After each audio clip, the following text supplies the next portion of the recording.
15 March ਨੂੰ ਸਾਹਿਬ ਸ਼੍ਰੀ ਕਾਂਚੀ ਰਾਮ ਜੀ ਦਾ ਜਨਮ ਦਿਨ। ਇਹ ਉਹ ਮਹਾਨ ਆਗੂ, ਮਹਾਨ ਲੀਡਰ, ਕ੍ਰਾਂਤੀਕਾਰੀ ਯੋਧੇ, ਯੁੱਗ ਪਲਟਾਊ ਯੋਧੇ ਜਿਨ੍ਹਾਂ ਦੀ ਬਦੌਲਤ ਅੱਜ ਸਮਾਜ ਰਾਜਨੀਤਿਕ ਤੌਰ ਤੇ, ਸਮਾਜਿਕ ਤੌਰ ਤੇ, ਆਰਥਿਕ ਤੌਰ ਤੇ ਮਜ਼ਬੂਤ ਹੋਇਆ ਤੇ ਜਿਹਦੇ ਨਤੀਜੇ ਸਾਹਮਣੇ ਵੀ ਆਏ ਨੇ ਤੇ ਜਿਹਦੇ ਤੇ ਚਰਚਾ ਕਰਾਂਗੇ। ਚਰਚਾ ਕਰਨ ਦੇ ਲਈ ਅੱਜ ਵਿਸ਼ੇਸ਼ ਤੌਰ ਤੇ ਕਾਂਚੀ ਟੀਵੀ ਦੇ ਸਟੂਡੀਓ ਦੇ ਅੰਦਰ ਪਹੁੰਚੇ ਨੇ ਬਹੁਜਨ ਸਮਾਜ ਪਾਰਟੀ ਦੇ ਸੂਬਾ ਸਕੱਤਰ ਔਰ ਲੰਬੇ ਸਮੇਂ ਤੋਂ ਜੇ ਇਹ ਗੱਲ ਕਹਿ ਲਈਏ ਕਿ ਜੇ ਉਮਰ ਦਾ ਬਹੁਤਾ ਹਿੱਸਾ ਜੇ ਲਾਇਆ ਤਾਂ ਇਸ ਮੂਵਮੈਂਟ ਦੇ ਵਿੱਚ ਲਾਇਆ ਤੇ ਟਿਕਾਊ ਲਾਇਆ, ਇੱਕ ਥਾਂ ਟਿਕ ਕੇ ਲਾਇਆ, ਇੱਕੋ ਨਿਸ਼ਾਨਾ ਬੰਨ ਕੇ ਲਾਇਆ ਤੇ ਉਹ ਲਾਲ ਚੰਦ ਔਜਲਾ ਜੀ। ਮੈਂ ਵੀ ਸਵਾਗਤ ਕਰਦਾ ਤੇ ਤੁਸੀਂ ਵੀ ਸਵਾਗਤ ਕਰੋ। ਜੀ ਆਇਆਂ ਨੂੰ ਕਾਂਚੀ ਟੀਵੀ ਦੇ ਸਟੂਡੀਓ ਦੇ ਵਿੱਚ। ਧੰਨਵਾਦ ਜੀ ਗੁੜਾ ਜੀ, ਨਰਮਲ ਗੁੜਾ ਜੀ। तो सब तो पहला मैं कांची टीवी के सारे ਸਰੋਤਿਆਂ ਦਾ ਤਹਿ ਦਿਲੋਂ ਧੰਨਵਾਦ ਕਰਦਾ ਕਿ ਜਿਨ੍ਹਾਂ ਨੇ ਮੈਨੂੰ ਮੌਕਾ ਦਿੱਤਾ। ਸਾਰਾ ਧੰਨਵਾਦ। ਔਜਲਾ ਸਾਹਿਬ, ਕੀ ਕਹਿਣਾ ਚਾਹੋਗੇ ਕਿ ਸਾਹਿਬ ਸ਼੍ਰੀ ਕਾਂਚੀ ਰਾਮ ਜੀ ਕਿਸ ਇਲਾਕੇ ਦੇ ਵਿੱਚ ਪੈਦਾ ਹੋਏ, ਕਿਸ ਪਿੰਡ ਦੇ ਵਿੱਚ ਪੈਦਾ ਹੋਏ ਔਰ ਉਹਨਾਂ ਦੇ ਮਾਤਾ ਪਿਤਾ ਜੀ ਕੌਣ ਸਨ? ਮਾਨੇਵਾਰ ਸਾਹਿਬ ਸ਼੍ਰੀ ਕਾਂਚੀ ਰਾਮ ਸਾਹਿਬ ਪੰਜਾਬ ਦੇ ਅੰਦਰ ਜ਼ਿਲ੍ਹਾ ਰੋਪੜ ਦੇ ਵਿੱਚ ਪਿੰਡ ਖਵਾਸਪੁਰਾ ਦੇ ਅੰਦਰ ਮਾਤਾ ਬਿਸ਼ਨੂ ਕੌਰ ਜੀ ਦੀ ਕੁੱਖੋਂ ਜੀ ਅਤੇ ਪਿਤਾ ਸਰਦਾਰ ਹਰੀ ਸਿੰਘ ਜੀ ਦੇ ਘਰ ਦੇ ਵਿੱਚ ਉਹਨਾਂ ਦਾ ਜਨਮ ਹੋਇਆ ਜੀ। ਔਰ ਉਹਨਾਂ ਨੇ ਗਰੀਬ ਪਰਿਵਾਰ ਦੇ ਵਿੱਚੋਂ ਜਨਮ ਲਿਆ ਔਰ ਬਾਬਾ ਸਾਹਿਬ ਡਾਕਟਰ ਭੀਮ ਰਾਓ ਅੰਬੇਡਕਰ ਸਾਹਿਬ ਦੇ ਸੰਵਿਧਾਨ ਦੇ ਵਿੱਚ ਦਿੱਤੇ ਹੋਏ ਅਧਿਕਾਰ ਦੇ ਵਿੱਚ ਕਿ ਵਿੱਦਿਆ ਦੇ ਅੰਦਰ ਜਿਹੜਾ ਸਾਨੂੰ ਅਧਿਕਾਰ ਮਿਲਿਆ ਤਾਂ ਮਾਨੇਵਾਰ ਸਾਹਿਬ ਕਾਂਚੀ ਰਾਮ ਸਾਹਿਬ ਨੇ ਜ਼ਿਲ੍ਹਾ ਰੋਪੜ ਦੇ ਅੰਦਰ ਸਾਰੀ ਜਿਹੜੀ ਪੜ੍ਹਾਈ ਕਰਨ ਤੋਂ ਬਾਅਦ ਉਹਨਾਂ ਨੇ ਪੰਜਾਬ ਦੇ ਵਿੱਚ ਜਾ ਕੇ ਜਿਹੜੀ ਆ ਪੜ੍ਹਾਈ ਪੂਰੀ ਜਦੋਂ ਕੀਤੀ ਹੈ ਤਾਂ ਉਹਨਾਂ ਨੇ ਕੇਂਦਰ ਦੇ ਵਿੱਚ, ਸੈਂਟਰ ਦੇ ਵਿੱਚ ਜਿਹੜੀ ਹੈ ਪੂਨਾ ਸ਼ਹਿਰ ਮਹਾਰਾਸ਼ਟਰ ਦੇ ਅੰਦਰ ਅਸਲਾ ਫੈਕਟਰੀ ਦੇ ਵਿੱਚ ਜਾ ਕੇ ਜਿਹੜੀ ਉਹਨਾਂ ਨੇ ਨੌਕਰੀ ਕੀਤੀ ਆ ਪੂਨਾ ਦੇ ਅੰਦਰ ਤੇ ਉੱਥੇ ਜਾ ਕੇ ਜਿਹੜਾ ਉਹਨਾਂ ਨੇ ਆਪਣੀਆਂ ਸੇਵਾਵਾਂ ਜਿਹੜੀਆਂ ਨਿਭਾਉਣੀਆਂ ਸ਼ੁਰੂ ਕੀਤੀਆਂ ਜੀ। ਜਿਵੇਂ ਆਪਾਂ ਦੇਖਦੇ ਹਾਂ ਕਿ ਜਦੋਂ ਕੋਈ ਵੀ ਪੜ੍ਹਦਾ ਹੈ, ਲਿਖਦਾ ਹੈ, ਉਸ ਮੁਕਾਮ ਤੱਕ ਪਹੁੰਚਣਾ ਬੜਾ ਔਖਾ ਹੁੰਦਾ ਕਿ ਸਰਕਾਰੀ ਜੋਬ ਮਿਲੇ ਜਾਂ ਕਿਸੇ ਅੱਛੀ ਫੈਕਟਰੀ ਦੇ ਵਿੱਚ ਜੋਬ ਮਿਲੇ। ਉਸ ਮੁਕਾਮ ਤੱਕ ਪਹੁੰਚਣਾ ਹੀ ਵੈਸੇ ਔਖਾ ਬਹੁਤ ਹੈ। ਫਿਰ ਉਹਨਾਂ ਦੇ ਰਿਜ਼ਾਈਨ ਦੇਣ ਦੀ ਜਿਹੜੀ ਘਟਨਾ ਹੈ ਉਹਦਾ ਕੀ ਕਾਰਨ ਬਣਿਆ? ਕਿਉਂਕਿ 1964 ਦੇ ਅੰਦਰ ਪਿੰਡ ਦੇ ਅੰਦਰ ਮਹਾਰਾਸ਼ਟਰ ਦੀ ਸਰਕਾਰ ਨੇ ਭਾਰਤੀ ਸੰਵਿਧਾਨ ਦੇ ਨਿਰਮਾਤਾ ਬਾਬਾ ਸਾਹਿਬ ਡਾਕਟਰ ਭੀਮ ਰਾਓ ਅੰਬੇਡਕਰ ਸਾਹਿਬ ਜੀ ਦਾ ਜਨਮ ਦਿਨ ਦੀ ਉੱਤੇ ਛੁੱਟੀ ਜਿਹੜੀ ਆ ਉਹ ਕੈਂਸਲ ਕਰ ਦਿੱਤੀ ਗਈ। ਉੱਥੇ ਦੇ ਜਿਹੜੇ ਬਾਬਾ ਸਾਹਿਬ ਡਾਕਟਰ ਅੰਬੇਡਕਰ ਸਾਹਿਬ ਦੇ ਅਨੁਯਾਈ ਸੀਗੇ ਉਹਨਾਂ ਨੂੰ ਉੱਥੇ ਜਿਹੜਾ ਇਹਦਾ ਵਿਰੋਧ ਕਰਨ ਦਾ ਫੈਸਲਾ ਕੀਤਾ। ਤੋਂ ਰਾਜਸਥਾਨ 'ਚੋਂ ਪੈਦਾ ਹੋਏ ਦੀਨਾ ਭਾਨਾ ਜੀ ਜਿਹੜੇ ਕਿ ਉਹਨਾਂ ਦੀ ਉਸ ਜਿੱਥੇ ਸਰਵਿਸ ਕਰਦੇ ਸੀ ਮਾਨੇਵਾਰ ਸਾਹਿਬ ਕਾਂਚੀ ਰਾਮ ਸਾਹਿਬ ਉਸ ਫੈਕਟਰੀ ਵਿੱਚ ਕਲਾਸ 4 ਦੀ ਜਿਹੜੀ ਨੌਕਰੀ ਕਰਦੇ ਸੀਗੇ ਔਰ ਉਹ ਬਾਬਾ ਸਾਹਿਬ ਡਾਕਟਰ ਅੰਬੇਡਕਰ ਦੇ ਜੀਵਨ ਤੋਂ ਪੂਰੀ ਤਰ੍ਹਾਂ ਸਮਰਪਿਤ ਸੀਗੇ। ਤਾਂ ਜਦੋਂ ਇਹ ਛੁੱਟੀ ਸਰਕਾਰ ਨੇ ਕੈਂਸਲ ਕੀਤੀ ਤਾਂ ਉਸ ਵੇਲੇ ਉਹਨਾਂ ਨੇ ਵਿਰੋਧ ਕਰਨ ਦਾ ਫੈਸਲਾ ਕੀਤਾ ਔਰ ਜਦੋਂ ਉੱਥੇ ਦੇ ਸਾਰੇ ਮੁਲਾਜ਼ਮਾਂ ਨੇ ਵਿਰੋਧ ਕੀਤਾ ਤੇ ਇਸ ਕਰਕੇ ਕਾਂਚੀ ਰਾਮ ਸਾਹਿਬ ਕੋਲ ਵੀ ਉਹ ਇਸ ਅੰਦੋਲਨ ਵਿੱਚ ਸ਼ਾਮਲ ਹੋਣ ਲਈ ਬੇਨਤੀ ਕਰਨ ਵਾਸਤੇ ਗਏ ਕਿ ਮਾਨੇਵਾਰ ਸਾਹਿਬ ਕਾਂਚੀ ਰਾਮ ਸਾਹਿਬ ਤੁਸੀਂ ਵੀ ਸਾਡੇ ਅੰਦੋਲਨ ਵਿੱਚ ਸ਼ਾਮਲ ਹੋਵੋ। ਤਾਂ ਜਦੋਂ ਉਹ ਸ਼ਾਮਲ ਹੋਣ ਵਾਸਤੇ ਮਾਨੇਵਾਰ ਸਾਹਿਬ ਕਾਂਚੀ ਰਾਮ ਸਾਹਿਬ ਕੋਲ ਗਏ ਤਾਂ ਮਾਨੇਵਾਰ ਸਾਹਿਬ ਕਾਂਚੀ ਰਾਮ ਸਾਹਿਬ ਨੇ ਕਿਹਾ ਕਿ ਪਹਿਲਾਂ ਤਾਂ ਬਾਬਾ ਸਾਹਿਬ ਡਾਕਟਰ ਅੰਬੇਡਕਰ ਸਾਹਿਬ ਦੇ ਬਾਰੇ ਮੈਂ ਜ਼ਿਆਦਾ ਜਾਣਕਾਰੀ ਨਹੀਂ ਰੱਖਦਾ, ਤਾਂ ਪਹਿਲਾਂ ਤਾਂ ਮੈਨੂੰ ਉਹਨਾਂ ਦੇ ਬਾਰੇ ਦੱਸਿਆ ਜਾਵੇ ਕਿ ਉਹਨਾਂ ਨੇ ਸਾਡੇ ਵਾਸਤੇ ਕੀ ਕੁਛ ਕੀਤਾ। ਇਸ ਕਰਕੇ ਮਾਨੇਵਾਰ ਸਾਹਿਬ ਕਾਂਚੀ ਰਾਮ ਸਾਹਿਬ ਨੂੰ ਬਾਬਾ ਸਾਹਿਬ ਡਾਕਟਰ ਅੰਬੇਡਕਰ ਸਾਹਿਬ ਦੀ ਲਿਖੀ ਹੋਈ ਕਿਤਾਬ ਜਾਤ ਪਾਤ ਦਾ ਜਿਹੜਾ ਬੀਜ ਨਾਸ਼ ਉਹ ਦਿੱਤੀ ਗਈ ਔਰ ਜਦੋਂ ਬਾਬਾ ਸਾਹਿਬ ਡਾਕਟਰ ਅੰਬੇਡਕਰ ਦੀ ਇਹ ਲਿਖੀ ਹੋਈ ਕਿਤਾਬ ਨੂੰ ਮਾਨੇਵਾਰ ਸਾਹਿਬ ਕਾਂਚੀ ਰਾਮ ਸਾਹਿਬ ਨੇ ਘਰ ਦੇ ਵਿੱਚ ਬੈਠ ਕੇ ਜਿਹੜਾ ਪੜ੍ਹਨਾ ਸ਼ੁਰੂ ਕੀਤਾ ਤਾਂ ਉਹਨਾਂ ਨੇ ਪੜ੍ਹ ਕੇ ਉਹਨਾਂ ਦੇ ਰੌਂਗਟੇ ਇੰਨੇ ਖੜੇ ਹੋ ਗਏ ਕਿ ਉਹਨਾਂ ਨੇ ਉਸ ਕਿਤਾਬ ਨੂੰ ਇੱਕੋ ਰਾਤ ਦੇ ਵਿੱਚ ਕਈ ਵਾਰੀ ਪੜ੍ਹਿਆ। ਦੱਸਦੇ ਇਤਿਹਾਸ ਕਰਕੇ ਲਗਭਗ 7 ਵਾਰ ਇੱਕੋ ਰਾਤ ਦੇ ਵਿੱਚ ਪੜ੍ਹਿਆ। ਤਾਂ ਉਹਨਾਂ ਨੇ ਰਾਤੋਂ ਰਾਤ ਇੱਕ ਸੰਕਲਪ ਲਿਆ ਕਿ ਜਿਸ ਸਮਾਜ ਵਿੱਚ ਮੈਂ ਪੈਦਾ ਹੋਇਆ ਬਾਬਾ ਸਾਹਿਬ ਡਾਕਟਰ ਅੰਬੇਡਕਰ ਸਾਹਿਬ ਨੇ ਜ਼ਿੰਦਗੀ ਲਾ ਕੇ ਸਾਨੂੰ ਜਿਹੜਾ ਸੰਘਰਸ਼ ਸੀ, ਜਿਹੜਾ ਸਨਮਾਨ ਵਾਲੀ ਜ਼ਿੰਦਗੀ ਜਿਉਣ ਦਾ ਮੌਕਾ ਦਿੱਤਾ ਔਰ ਇਹਦੇ ਵਿੱਚ ਜਿਹੜੇ ਬਾਬਾ ਸਾਹਿਬ ਨੇ ਸਾਡੀ ਜ਼ਿੰਮੇਵਾਰੀ ਲਾਈ ਸੀ ਕਿ ਪੜ੍ਹੇ ਲਿਖੇ ਲੋਕ ਜਿਹੜੇ ਨੇ ਉਹਨਾਂ ਨੇ ਮੈਨੂੰ ਧੋਖਾ ਦਿੱਤਾ। ਇਸ ਕਰਕੇ ਮੈਂ ਉਸ ਨੂੰ ਜਿਹੜਾ ਪੂਰਾ ਕਰਨ ਦੇ ਲਈ, ਦੂਰ ਕਰਨ ਦੇ ਲਈ ਉਹਨਾਂ ਨੇ ਉਹ ਕਿਤਾਬ ਪੜ੍ਹਨ ਤੋਂ ਇੰਨੀ ਪ੍ਰੇਰਨਾ ਲਈ ਔਰ ਜਦੋਂ ਉਹ ਜਾ ਕੇ ਉਸ ਅੰਦੋਲਨ ਦੇ ਵਿੱਚ ਸ਼ਾਮਲ ਹੋਏ ਤਾਂ ਮਾਨੇਵਾਰ ਸਾਹਿਬ ਕਾਂਚੀ ਰਾਮ ਸਾਹਿਬ ਨੇ ਲੋਕਾਂ ਨੂੰ ਪ੍ਰੇਰਿਤ ਦਿੱਤਾ ਕਿ ਜਿਹੜੀ ਤੁਸੀਂ ਕਿਤਾਬ ਮੈਂ ਬਾਬਾ ਸਾਹਿਬ ਡਾਕਟਰ ਅੰਬੇਡਕਰ ਸਾਹਿਬ ਦੀ ਲਿਖੀ ਹੋਈ ਕਿਤਾਬ ਮੈਂ ਪੜ੍ਹੀ ਹੈ ਜਾਤ ਪਾਤ ਦਾ ਬੀਜ ਨਾਸ਼, ਉਹਦੇ ਤੋਂ ਮੈਂ ਇੰਨਾ ਪ੍ਰਭਾਵਿਤ ਹੋਇਆ कि वो उस प्रभावित होके मैं मान्यवर साहब कांशी राम साहब ने फैसला जो किया कि मैं बाबा साहब डॉक्टर अंबेडकर साहब का मिशन पूरा करने के लिए अज मैं संकल्प करदा कि मैं अज अपनी सरकारी नौकरी तो इस्तीफा देना। और हालांकि मान्यवर साहब कांशी राम साहब की अंगेजमेंट हो चुकी थी बड़ाचौर के अंदर, वो बावजूद भी मान लो भी उन्होंने कहा कि मैं ब्याह तक नहीं करावांगा। अजिहे फैसले लैके अपने माता पिता जी नूं लगभग 20 सफ़ियां का एक पत्र लिखिया। ਉਹਦੇ ਵਿੱਚ ਉਹਨਾਂ ਨੇ ਲਿਖਿਆ ਕਿ ਤੁਸੀਂ ਅੱਜ ਮੇਰੇ ਸੋਚਦੇ ਹੋਵੋਗੇ ਕਿ ਤੁਹਾਡਾ ਪੁੱਤਰ ਵੱਡਾ ਅਫਸਰ ਬਣਿਆ ਔਰ ਅਸੀਂ ਸੋਚਦੇ ਹਾਂ ਕਿ ਅਸੀਂ ਇਹਦਾ ਵਿਆਹ ਬੜੇ ਲਾਵਾਂ ਚਾਵਾਂ ਨਾ ਕਰਨਾ ਚਾਹੁੰਦੇ ਹਾਂ। तो साहब ने कहा कि आ माता पिता जी कि जिस मत्थे ते तुसी मेरे सेहरे सजाउणा लोचदे हो, अज मैं उस मत्थे ते सेहरे नहीं, अज मैं उस मत्थे ते कफन बन के बाबा साहब डॉक्टर अंबेडकर का अधूरा पिया मिशन मंजिल तक पहुँचाने के लिए अज मैं संकल्प किया कि मैं कभी अज तो बाद कभी वापस नहीं आवांगा। और पूरा जिंदगी जी आ मेरी वो बहुजन समाज के लोगों लिए होएगी। मैं बहुजन समाज के लोगों लिए लड़ांगा, बहुजन समाज के लोगों लिए जीवांगा और जो भी मेरा कुछ होएगा मैं अज तो बाद मैं कभी घर वापस नहीं आवांगा। यहो जिहा संकल्प लैके मान्यवर साहब कांशी राम साहब ने बाबा साहब डॉक्टर अंबेडकर साहब का अधूरी सोच जी पूरा करने वास्ते अपना संकल्प लिया। ਇਹ ਜਿਹੜਾ ਸੰਕਲਪ ਲਿਆ ਸਾਹਿਬ ਸ਼੍ਰੀ ਕਾਂਸ਼ੀ ਰਾਮ ਜੀ ਨੇ ਕਿ ਬਾਬਾ ਸਾਹਿਬ ਭੀਮਰਾਓ ਡਾਕਟਰ ਅੰਬੇਡਕਰ ਜੀ ਦਾ ਸੁਪਨਾ ਸੱਚ ਕਰਨਾ, ਉਹਨਾਂ ਦਾ ਮਿਸ਼ਨ ਜਿਹੜਾ ਪੂਰਾ ਕਰਨ ਦੇ ਲਈ ਜਿਹੜਾ ਸਮਾਜ ਦੇ ਵਿੱਚ ਜਿਹੜੀ ਤਬਦੀਲੀ ਤੇ ਕ੍ਰਾਂਤੀ ਲੈ ਕੇ ਆਉਣ ਦਾ ਜਿਹੜਾ ਸੰਕਲਪ ਲਿਆ, ਇਹਦੇ ਵਿੱਚ ਨਾਲ ਇਦਾਂ ਦੀ ਕੋਈ ਗੱਲਾਂ ਸਾਹਮਣੇ ਆਉਂਦੀਆਂ ਵੀ ਉਹਨਾਂ ਨੇ ਤਿਆਗ ਕੀਤਾ ਕਿ ਮੈਂ ਆਪਣੇ ਨਾਮ ਤੇ ਮਿਸ਼ਨ ਚਲਾਉਂਦੇ ਚਲਾਉਂਦੇ ਮੈਂ ਆਪਣੇ ਨਾਮ ਤੇ ਕੋਈ ਪ੍ਰਾਪਰਟੀ ਨਹੀਂ ਲਿਖਾਵਾਂਗਾ, ਵਿਆਹ ਨਹੀਂ ਕਰਾਵਾਂਗਾ, ਕੋਈ ਪੈਸਾ ਨਹੀਂ ਜਮ੍ਹਾਂ ਕਰਾਂਗਾ। ਉਹ ਕੀ ਕਾਰਨ ਹੈ? क्योंकि कारण ये रहा क्योंकि कहते कि जे मैं ब्याह करावांगा तो उस तो बाद मैं अपने परिवार लिए फसिया रहांगा, फिर मैं समाज की लड़ाई नहीं लड़ सकता। इस करके समाजिक लड़ाई लड़न वास्ते मैनू 24 घंटे डेली चाहिए ने, पूरा जीवन चाहिए। इस करके कि मैनू मेरा ध्यान किसी होर पासे ना जाए, इस करके उन्होंने फैसला किया कि मैं अपनी अजिहियां चीज़ों तो मैं दूर रहांगा।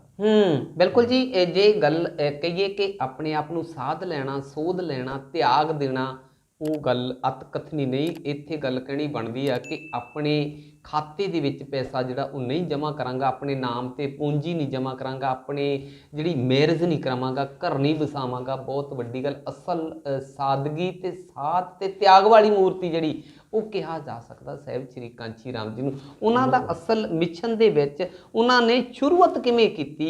ਸਭ ਤੋਂ ਪਹਿਲਾਂ ਕਿਹੜੀ ਸੰਸਥਾ ਬਣਾਈ? क्योंकि उन्होंने जी जिंदगी की शुरुआत है, मान्यवर साहब कांशी राम सानू क्या करते थे कि मैं फूले शाहू अंबेडकर का अंदोलन लैके जा रहा हाँ। तो उन्होंने इस अंदोलन नू सब तो पहला बनाने तो वास्ते पहला उन्होंने समझने की कोशिश की, क्योंकि मान्यवर साहब कांशी राम साहब ने जो इस मिशन के बारे जोड़े कि साढ़े को 1848 के अंदर महात्मा ज्योतिराव फुले ने अंदोलन शुरू किया सीगा। अज उन्होंने 172 साल पहला ये अंदोलन शुरू किया गया। इस करके उस अंदोलन को समझने के लिए उन्होंने सब तो पहला ये फैसला किया कि जिहड़ी गल मान्यवर साहब कांशी राम साहब ने कहा कि जिहड़ी गल बाबा साहब डॉक्टर अंबेडकर साहब क्या करते सी कि पढ़े लिखे लोगों ने मैनू धोखा दिता, इस करके मैं उस भावना को दूर करने की पहला मैं कोशिश करांगा। और सब तो पहला मान्यवर साहब कांशी राम साहब ने पढ़े लिखे जिहड़े मुलाजिम सीगे, जिहड़े वक्-वक् पोस्टां ते सरकारी नौकरियां करते सी, उन्होंने बाबा साहब डॉक्टर अंबेडकर साहब के जीवन ते संघर्ष तो जाणू करा के अपने समाज में पैदा हुए महापुरुषों के अंदोलन तो जाणू कराया कि जिमें सतगुरु रविदास महाराज ने कहा सी कि ऐसा चाहूँ राज में जहाँ मिले सबन को अन्न, छोट बड़े सब संबत से रविदास रहे प्रसन्न। और उन्होंने तो बाद बाबा साहब डॉक्टर भीमराव अंबेडकर साहब ने जो सानू वोट का अधिकार लैके दिता सी, उस वेले उन्होंने भी कहा सी कि आ मेरे समाज के लोगों अपनियां झुग्गियां दियां दीवारां ते लिख लो कि तुसी इस देश के हुक्मरान बनना। और इस गल को पूरा करने वास्ते मान्यवर साहब कांशी राम साहब ने ये प्लैनिंग की कि मैं इस सिस्टम को मैं किवें बनावां। और इस करके उन्होंने सब तो पहला पढ़े लिखे लोगों को ऑर्गेनाइज करने का जो फैसला किया, ਉਹਦੇ ਨਾਲ जो फैसला किया गया तो जिन्ने भी लोग जिहड़े आ वो तैयार हुए तो उन्होंने 14 अक्तूबर 1971 ਨੂੰ पहली बार उस SC ST मुलाजमां की एक और जिहड़ा मीटिंग बुलाई, ਉਹਦੇ ਵਿੱਚ संस्था एक बनाने का फैसला किया। और 14 अक्तूबर 1971 के अंदर मान्यवर साहब कांशी राम साहब ने बाम सेफिया नाम का पहला संगठन बनाया। ਜੀ ਵਾਮ ਸੇਵਕ ਦਾ ਸੰਗਠਨ ਬਣਾਇਆ ਔਰ ਉਹਦੇ ਤਹਿਤ 1971 ਤੋਂ ਲੈ ਕੇ 1973 ਤੱਕ 2 ਸਾਲ ਉਹਨਾਂ ਮੁਲਾਜ਼ਮਾਂ ਨੇ ਆਪਣੇ ਇਸ ਪਲੇਟਫਾਰਮ ਨੂੰ ਤਿਆਰ ਕਰਨ ਵਾਸਤੇ ਸਖਤ ਮਿਹਨਤ ਕੀਤੀ ਔਰ ਇਸ ਕਰਕੇ ਜਦੋਂ ਉਹ 1973 ਦੇ ਅੰਦਰ 6 ਦਸੰਬਰ 1973 ਨੂੰ ਇਕੱਠੇ ਹੋਏ ਤਾਂ ਉੱਥੇ ਜਦੋਂ ਇਹ ਚਰਚਾ ਕੀਤੀ ਗਈ, ਐਨਾਲਿਸਿਸ ਕੀਤਾ ਗਿਆ ਤਾਂ ਇਸ ਅੰਦੋਲਨ ਦੇ ਵਿੱਚ ਜ਼ਿਆਦਾ ਸਫਲਤਾ ਉਹਨਾਂ ਨੂੰ ਪ੍ਰਾਪਤ ਨਹੀਂ ਹੋਈ।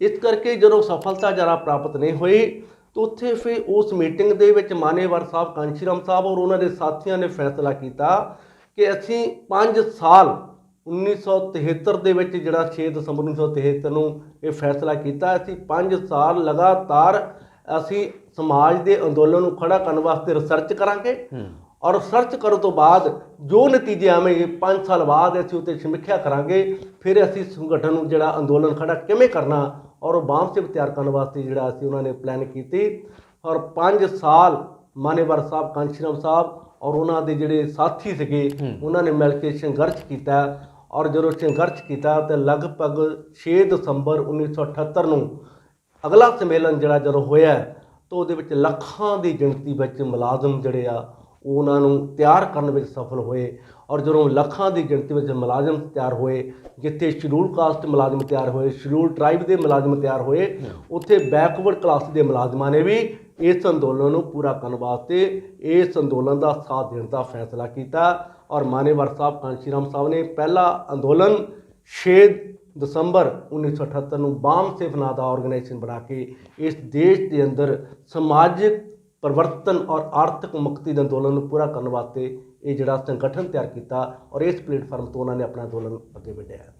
ਬਿਲਕੁਲ ਜੀ, ਸਾਹਿਬ ਸ਼੍ਰੀ ਕਾਂਸ਼ੀ ਰਾਮ ਜੀ ਨੇ ਇਹ ਉਸ ਵੇਲੇ ਵਿਚਾਰਿਆ ਹੋਵੇਗਾ ਕਿ ਸਭ ਤੋਂ ਪਹਿਲਾਂ ਜਿਹੜਾ ਸਾਡਾ ਪੜ੍ਹਿਆ ਲਿਖਿਆ ਵਰਗ ਹੈ, ਜਿਹੜਾ ਵੈਲ ਸੈਟ ਜਾਂ ਨੌਕਰੀ ਪੇਸ਼ੇ ਵਾਲਾ ਜਿਹੜਾ ਸਮਾਜ ਦਾ ਜਿਹੜਾ ਹਿੱਸਾ ਆ, ਕਿਉਂਕਿ ਉਹ ਇੱਕ ਤਾਂ ਗਿਆਨਵਾਨ ਵੀ ਹੈ, ਪੜ੍ਹਿਆ ਲਿਖਿਆ ਵੀ, ਐਜੂਕੇਟ ਵੀ ਹੈ ਤੇ ਉਹ ਆਰਥਿਕ ਤੌਰ ਤੇ ਵੀ ਮਜ਼ਬੂਤ ਹੈ, ਉਸ ਹਿੱਸੇ ਨੂੰ ਪਹਿਲਾਂ ਟੱਚ ਕਰਨ ਦੀ, ਪਹਿਲਾਂ ਉਸ ਤੱਕ ਪਹੁੰਚ ਕਰਨ ਦੀ ਕੋਸ਼ਿਸ਼ ਕੀਤੀ ਤੇ ਜਿਹਦੇ ਕਰਕੇ ਵਾਮ ਸੇਵਕ ਨਾਮ ਦੀ ਸੰਸਥਾ ਮੁਲਾਜ਼ਮ ਵਰਗ ਦੀ ਜਿਹੜੀ ਐਜੂਕੇਟ ਲੋਕਾਂ ਦੀ ਬਣਾਈ, ਕਿਉਂਕਿ ਉਹ ਆਰਥਿਕ ਤੌਰ ਤੇ ਵੀ ਮਜ਼ਬੂਤ ਸੀ ਔਰ ਉਹਨਾਂ ਨੂੰ ਅਹਿਸਾਸ ਵੀ ਕਰਾਇਆ ਕਿ ਬਾਬਾ ਸਾਹਿਬ ਭੀਮ ਰਾਓ ਡਾਕਟਰ ਅੰਬੇਡਕਰ ਜੀ ਨੇ ਜਿਹੜਾ ਉਸ ਵੇਲੇ ਅਰਲਾਂਭਾ ਪੜ੍ਹੇ ਲਿਖੇ ਵਰਗ ਨੂੰ ਦਿੱਤਾ ਸੀ ਕਿ ਮੈਨੂੰ ਪੜ੍ਹੇ ਲਿਖੇ ਵਰਗ ਨੇ, ਸਮਾਜ ਨੇ ਧੋਖਾ ਦਿੱਤਾ, ਆਓ ਆਪਾਂ ਇਕੱਠੇ ਹੋ ਕੇ ਉਸ ਜਿਹੜਾ ਅਰਲਾਂਭਾ ਆ ਉਹਨੂੰ ਉਤਾਰਨ ਤੇ ਧੋਣ ਦੀ ਕੋਸ਼ਿਸ਼ ਕਰੀਏ। ਤੇ ਨਾਲ ਉਹਨਾਂ ਨੇ ਫਿਰ ਉਸ ਤੋਂ ਬਾਅਦ ਫਿਰ ਕਿਹੜੀ ਜਿਹੜੀ ਰਾਜਨੀਤਿਕ ਧਿਰ ਖੜੀ ਕੀਤੀ, ਕਿਉਂਕਿ ਜਦੋਂ ਮਾਨੇਵਾਰ ਸਾਹਿਬ, ਕਾਂਸ਼ੀ ਰਾਮ ਨੇ ਇਹ ਸੰਗਠਨ ਬਣਾਇਆ ਉਸ ਵੇਲੇ ਉਹਨਾਂ ਨੇ 5 ਸਿਧਾਂਤਾਂ ਦੇ ਉੱਤੇ ਵਰਕ ਕਰਨਾ ਸ਼ੁਰੂ ਕੀਤਾ। ਉਹਨਾਂ ਨੇ ਪਹਿਲਾ ਸਿਧਾਂਤ ਦਿੱਤਾ ਕਿ ਮੰਨ ਲਓ ਵੀ ਜੇ ਕਿਸੇ ਸਮਾਜ ਨੂੰ ਬਦਲਣਾ ਹੈ ਤਾਂ ਸਭ ਤੋਂ ਪਹਿਲਾਂ ਉਸ ਸਮਾਜ ਨੂੰ ਸਮਝਣਾ ਬੜਾ ਜ਼ਰੂਰੀ ਹੈ ਜੀ। ਅਗਰ ਤੁਹਾਨੂੰ ਸਮਾਜ ਦੀ ਸਮਝ ਹੀ ਹੈ ਨਹੀਂ ਤਾਂ ਤੁਸੀਂ ਸਮਾਜ ਨੂੰ ਬਦਲ ਨਹੀਂ ਸਕਦੇ। ਬਿਲਕੁਲ। ਤੇ ਇਸ ਕਰਕੇ ਕਾਂਸ਼ੀ ਰਾਮ ਸਾਹਿਬ ਨੇ ਸਮਾਜ ਨੂੰ ਸਮਝਣ ਦੇ ਲਈ ਜਿੱਥੇ ਪੂਰੇ ਦੇਸ਼ ਭਰ ਦੇ ਵਿੱਚ ਉਹ ਵੱਖ-ਵੱਖ ਥਾਂ ਤੇ ਜਾ ਕੇ ਸਮਾਜ ਨਾਲ ਵਿਚਰ ਕੇ ਆਪਣੀ ਵਿਚਾਰਧਾਰਾ ਸਾਂਝੀ ਕਰਦੇ ਸੀਗੇ, ਉੱਥੇ ਮਹਾਰਾਸ਼ਟਰ ਦੇ ਅੰਦਰ ਜੀ 1970 ਦੀ ਇੱਕ ਘਟਨਾ ਉਹਨਾਂ ਨੇ ਸਾਨੂੰ ਜਾਣਕਾਰੀ ਦਿੱਤੀ ਹੈ ਜੀ ਕਿ ਜਦੋਂ ਮੈਂ 1970 ਦੇ ਅੰਦਰ ਮਹਾਰਾਸ਼ਟਰ ਦੇ ਅੰਦਰ ਬਾਬਾ ਸਾਹਿਬ ਡਾਕਟਰ ਅੰਬੇਡਕਰ ਦੇ ਅਨੁਯਾਈਆਂ ਨੂੰ ਮਿਲਦਾ ਸੀ ਤਾਂ ਉਹ ਉਸ ਵੇਲੇ ਦੇ ਜਿਹੜੇ ਬਾਬਾ ਸਾਹਿਬ ਡਾਕਟਰ ਅੰਬੇਡਕਰ ਸਾਹਿਬ ਦੇ ਅਨੁਯਾਈ ਸੀਗੇ ਉਹਨਾਂ ਦਾ ਮਨੋਬਲ ਇੰਨਾ ਗਿਰ ਗਿਆ, ਉਹ ਕਹਿੰਦੇ ਕਿ ਮੈਨੂੰ ਕਹਿਣ ਲੱਗੇ ਕਿ ਬਾਬਾ ਸਾਹਿਬ ਡਾਕਟਰ ਅੰਬੇਡਕਰ ਸਾਹਿਬ ਦਾ ਫਲਸਫਾ ਤਾਂ ਬਹੁਤ ਵਧੀਆ ਪਰ ਇਹ ਸਫਲ ਨਹੀਂ ਹੋ ਸਕਦਾ। ਔਰ ਉਸ ਤੋਂ ਬਾਅਦ ਦੂਜੀ ਘਟਨਾ ਜਿਹੜੀ ਉਹਨਾਂ ਨੇ ਬਾਬਾ ਸਾਹਿਬ ਡਾਕਟਰ ਅੰਬੇਡਕਰ ਦਾ ਮਿਸ਼ਨ ਪੂਰਾ ਕਰਨ ਲਈ ਇੱਕ ਹੋਰ ਜਿਹੜੀ 1971 'ਚ ਘਟਨਾ ਘਟੀ ਸੀ, ਕਿਉਂਕਿ ਬਾਬਾ ਸਾਹਿਬ ਡਾਕਟਰ ਅੰਬੇਡਕਰ ਸਾਹਿਬ ਦੀ ਬਣਾਈ ਹੋਈ ਜਿਹੜੀ ਪਾਰਟੀ ਸੀ RPI, ਉਸ ਵੇਲੇ 1971 ਦੇ ਵਿੱਚ ਪਾਰਲੀਮੈਂਟ ਦਾ ਇਲੈਕਸ਼ਨ ਹੋਇਆ ਔਰ RPI ਦਾ ਜਿਹੜਾ ਸਮਝੌਤਾ ਉਹ ਕਾਂਗਰਸ ਪਾਰਟੀ ਦਾ ਕੀਤਾ ਜੀ। ਜਦੋਂ ਕਾਂਗਰਸ ਪਾਰਟੀ ਨਾਲ ਸਮਝੌਤਾ ਹੋਇਆ ਤਾਂ ਉਸ ਵੇਲੇ 540 ਸੀਟਾਂ ਦੇ ਉੱਤੇ ਪਾਰਲੀਮੈਂਟ ਦਾ ਇਲੈਕਸ਼ਨ ਹੁੰਦਾ ਸੀ ਔਰ 540 ਦੇ ਵਿੱਚੋਂ 538 ਸੀਟਾਂ ਕਾਂਗਰਸ ਨੂੰ ਹਿੱਸੇ ਗਈਆਂ ਔਰ 2 ਸੀਟਾਂ ਸਿਰਫ RPI ਨੂੰ ਮਿਲੀਆਂ ਜੀ। ਜਦੋਂ ਮਾਨੇਵਾਰ ਸਾਹਿਬ, ਕਾਂਸ਼ੀ ਰਾਮ ਸਾਹਿਬ ਨੂੰ ਇਹਦੀ ਜਾਣਕਾਰੀ ਮਿਲੇ, ਉਹ ਕਹਿੰਦੇ ਕਿ ਇਹ ਕਿਹੜਾ ਸਮਝੌਤਾ ਹੋਇਆ ਕਿ ਜਿਹੜਾ ਗਾਂਧੀ ਆ ਉਹਦੇ ਹਿੱਸੇ ਵਿੱਚ 540 ਚੋਂ 538 ਸੀਟਾਂ ਚਲੇ ਗਈਆਂ ਔਰ ਜਿਹੜਾ ਬਾਬਾ ਸਾਹਿਬ ਡਾਕਟਰ ਅੰਬੇਡਕਰ ਸਾਹਿਬ ਦਾ ਅੰਦੋਲਨ ਆ ਉਹਦੇ ਹਿੱਸੇ ਦੇ ਵਿੱਚ ਸਿਰਫ 2 ਸੀਟਾਂ ਆਈਆਂ ਵੀ ਇਹ ਕਿਹੜੀ ਸੰਧੀ ਹੋਈ। ਔਰ ਉਹਨਾਂ ਨੇ ਇਸ ਮੁੱਦੇ ਨੂੰ ਲੋਕਾਂ ਦੀ ਕਚਹਿਰੀ ਵਿੱਚ ਲੈ ਕੇ ਗਏ। ਜਦੋਂ ਮਾਨੇਵਰ ਸਾਹਿਬ ਨੇ ਮੁੱਦਾ ਲੋਕਾਂ ਦੀ ਕਚਹਿਰੀ 'ਚ ਲਿਆ ਤਾਂ ਲੋਕਾਂ ਨੇ ਕਿਹਾ ਕਿ ਬਿਲਕੁਲ ਕਾਂਸ਼ੀ ਰਾਮ ਸਹੀ ਕਹਿੰਦੇ ਆ ਕਿ ਬਾਬਾ ਸਾਹਿਬ ਡਾਕਟਰ ਅੰਬੇਡਕਰ ਦੇ ਅੰਦੋਲਨ ਨਾਲ ਧੋਖਾ ਹੋਇਆ, ਇਸ ਕਰਕੇ ਇਹ ਸੰਧੀ ਸਹੀ ਨਹੀਂ ਹੈ।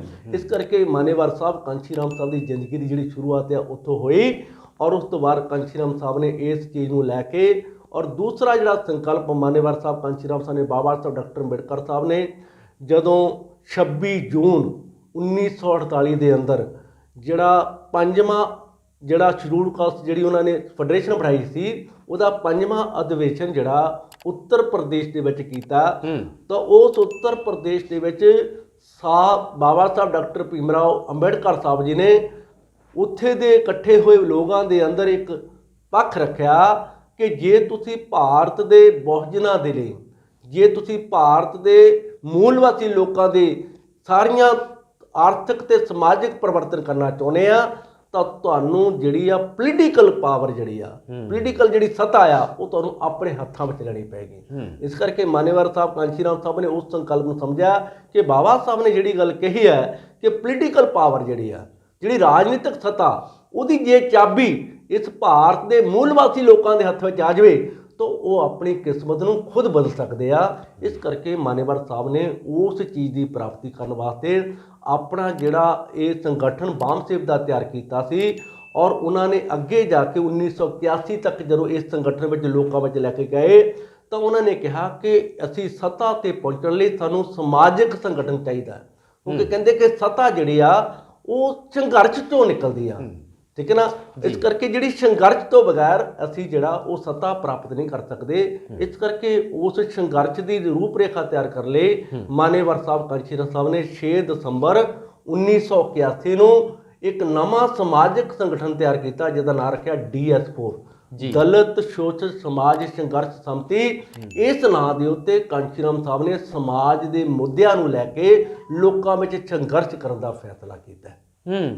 ਤੇ DS4 ਕਿੰਨਾ ਚਿਰ ਉਹ ਪਾਰਟੀ ਦੇ ਨਾਮ ਤੇ ਚੱਲੀ, ਉਸ ਤੋਂ ਬਾਅਦ ਫਿਰ ਬਹੁਜਨ ਸਮਾਜ ਪਾਰਟੀ ਜਿਹੜਾ ਉਹ ਫਿਰ ਕਦੋਂ ਬਣਾਈ? ਕਿਉਂਕਿ DS4 ਜਿਹੜੀ ਆ 6 ਦਸੰਬਰ 1981 ਨੂੰ ਮਾਨੇਵਰ ਸਾਹਿਬ ਕਾਂਸ਼ੀ ਰਾਮ ਸਾਹਿਬ ਨੇ ਬਣਾਈ ਔਰ ਇਹਨਾਂ ਨੂੰ ਲੈ ਕੇ ਸਾਹਿਬ ਨੇ ਕੁਝ ਪ੍ਰੋਗਰਾਮ ਤਿਆਰ ਕੀਤੇ। ਉਹਨਾਂ ਨੇ ਪਹਿਲਾ ਪ੍ਰੋਗਰਾਮ ਜਿਹੜਾ ਇਸ ਸਮਾਜਿਕ ਅੰਦੋਲਨ ਦਾ ਤਿਆਰ ਕੀਤਾ, ਕਹਿੰਦੇ ਕਿ ਅਸੀਂ ਸਭ ਤੋਂ ਪਹਿਲਾ ਪ੍ਰੋਗਰਾਮ ਆ ਸਾਈਕਲ ਦੇ ਉੱਤੇ 3500 ਕਿਲੋਮੀਟਰ ਜਿਹੜੇ ਆ ਉਹ ਸਾਈਕਲ ਮਾਰਚ ਕੀਤਾ ਜਾਏਗਾ।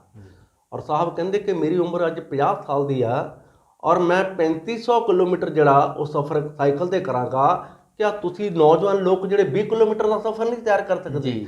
ਔਰ ਇਹ ਭਾਵਨਾ ਪੈਦਾ ਕਰਕੇ ਕਾਂਸ਼ੀ ਰਾਮ ਸਾਹਿਬ ਨੇ ਕੰਨਿਆ ਕੁਮਾਰੀ ਤੋਂ ਲੈ ਕੇ ਪੂਰੇ ਭਾਰਤ ਦੇ ਅੰਦਰ ਇਸ ਅੰਦੋਲਨ ਨੂੰ ਖੜਾ ਕਰਨ ਦੇ ਲਈ 3500 ਕਿਲੋਮੀਟਰ ਦਾ ਸਫ਼ਰ ਕਰਨ ਦਾ ਫੈਸਲਾ ਕੀਤਾ ਗਿਆ। ਉਹਦੇ ਨਾਲ ਨਾਲ ਹੋਰ ਬਾਕੀ ਅੰਦੋਲਨ ਵੀ ਤਿਆਰ ਕੀਤੇ ਗਏ, ਕਿਉਂਕਿ ਉਸ ਵੇਲੇ ਸਾਡੇ ਸਮਾਜ ਦੇ ਅੰਦਰ ਬਰੇਲੀ ਦੇ ਅੰਦਰ, ਕਿਉਂਕਿ ਜਿੱਥੇ ਸਵਰਨਾਂ ਦੇ ਬਸਤੀਆਂ ਦੇ ਵਿੱਚ ਸਕੂਲ ਹੁੰਦੇ ਸੀਗੇ ਉੱਥੇ ਦਲਿਤਾਂ ਦੀਆਂ ਬਸਤੀਆਂ ਦੇ ਅੰਦਰ ਸ਼ਰਾਬਖਾਨਾ ਖੋਲ੍ਹਿਆ ਜਾਂਦਾ ਸੀ ਉਸ ਸਮੇਂ ਦੇ ਰਾਜਕਰਤਾ ਦੁਆਰਾ। ਤਾਂ ਸਾਹਿਬ ਕਾਂਸ਼ੀ ਰਾਮ ਸਾਹਿਬ ਨੇ ਕਿਹਾ ਕਿ ਜਿੰਨਾ ਚਿਰ ਮੇਰਾ ਸਮਾਜ ਇਸ ਨਸ਼ੇ ਦੇ ਕੋੜ ਚੋਂ ਬਾਹਰ ਨਹੀਂ ਆਊਗਾ ਤਾਂ ਇਸ ਕਰਕੇ ਮੇਰਾ ਅੰਦੋਲਨ ਸਫਲ ਨਹੀਂ ਹੋ ਸਕਦਾ। ਔਰ ਇਸ ਕਰਕੇ ਕਾਂਸ਼ੀ ਰਾਮ ਸਾਹਿਬ ਜੀ ਨੇ ਬਰੇਲੀ ਦੇ ਅੰਦਰ ਉੱਤਰ ਪ੍ਰਦੇਸ਼ ਧਰਤੀ ਦੇ ਉੱਤੇ ਸ਼ਰਾਬਬੰਦੀ ਦਾ ਅੰਦੋਲਨ ਵੀ ਸ਼ੁਰੂ ਕੀਤਾ ਗਿਆ। ਇਹ ਸਾਰੇ ਅੰਦੋਲਨ ਲੈ ਕੇ ਮਾਨੇਵਰ ਸਾਹਿਬ ਕਾਂਸ਼ੀ ਰਾਮ ਸਾਹਿਬ ਨੇ ਇਸ ਚੀਜ਼ ਨੂੰ ਤਿਆਰ ਕੀਤਾ। ਉਹਨਾਂ ਨੇ 2 ਜਿਹੜੇ ਆ ਸਮੀਕਰਨਾਂ ਆਪਣੇ ਫਾਰਮੂਲੇ ਤਿਆਰ ਕੀਤੇ ਕਿ ਮੈਂ ਇਸ ਅੰਦੋਲਨ ਨੂੰ ਕਿਵੇਂ ਪੂਰਾ ਕਰਾਂਗਾ। ਤਾਂ ਪਹਿਲੀ ਉਹਨਾਂ ਨੇ ਸਮੀਕਰਨ ਜਿਹੜੀ ਆ ਸਾਹਿਬ ਕਾਂਸ਼ੀ ਰਾਮ ਸਾਹਿਬ ਨੇ ਆਪਣੇ ਅੰਦੋਲਨ ਨੂੰ ਮੰਜ਼ਿਲ ਤੱਕ ਪਹੁੰਚਾਉਣ ਲਈ ਤਿਆਰ ਕੀਤੀ, ਉਹਦਾ ਨਾਮ ਰੱਖਿਆ N/D/S। N for need, D for desire ਔਰ S ਫॉर ਸਟਰੈਂਥ। ਜੀ ਕਿ ਜਿਸ ਸਮਾਜ ਦੇ ਵਿੱਚ ਕਿਸੇ ਚੀਜ਼ ਨੂੰ ਪ੍ਰਾਪਤ ਕਰਨ ਲਈ ਜ਼ਰੂਰਤ ਨਹੀਂ ਉਹ ਚੀਜ਼ ਕਦੀ ਪ੍ਰਾਪਤ ਨਹੀਂ ਹੋ ਸਕਦੀ। ਜੀ ਅਗਰ ਚੀਜ਼ ਪ੍ਰਾਪਤ ਕਰਨ ਲਈ ਜ਼ਰੂਰਤ ਹੈ, ਅਗਰ ਉਹਦੀ ਪ੍ਰਾਪਤੀ ਲਈ ਇੱਛਾ ਨਹੀਂ ਹੈ, ਡਿਜ਼ਾਇਰ ਨਹੀਂ ਹੈ, ਤਾਂ ਵੀ ਉਹ ਪੂਰਾ ਨਹੀਂ ਹੋ ਸਕਦੀ। ਅਗਰ ਦੋਨੇ ਚੀਜ਼ਾਂ ਵੀ ਹੋ ਜਾਣ, ਨੀਡ ਵੀ ਹੋਵੇ, ਡਿਜ਼ਾਇਰ ਵੀ ਹੋਵੇ, ਪਰ ਜੇ ਸਟਰੈਂਥ ਨਾ ਹੋਵੇ ਸਟਰੈਂਥ ਦਾ ਮਤਲਬ ਕਿ ਸਾਡੇ ਕੋਲ ਇਕਨੋਮਿਕਲ ਰਿਸੋਰਸਸ ਨਹੀਂ ਹੋਣਗੇ ਤਾਂ ਵੀ ਉਹ ਸਫਲ ਨਹੀਂ ਹੋ ਸਕਦਾ। ਇਸ ਕਰਕੇ ਉਹਨਾਂ ਨੇ ਫਾਰਮੂਲਾ ਕੀਤਾ N × D × S = C। C for change. ਜੇ ਅਸੀਂ ਸਮਾਜ ਦੇ ਵਿੱਚ ਬਦਲਾਅ ਕਰਨਾ ਤਾਂ ਸਾਨੂੰ ਇਸ ਫਾਰਮੂਲੇ ਦੇ ਲਈ ਸਾਨੂੰ ਜਿਹੜਾ ਅੱਗੇ ਕੰਮ ਕਰਨਾ ਪਏਗਾ।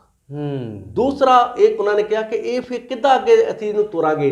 ਦੂਸਰਾ ਉਹਨਾਂ ਨੇ ਸਿਧਾਂਤ ਤਿਆਰ ਕੀਤਾ M × M = ਆਰਗੇਨਾਈਜੇਸ਼ਨ।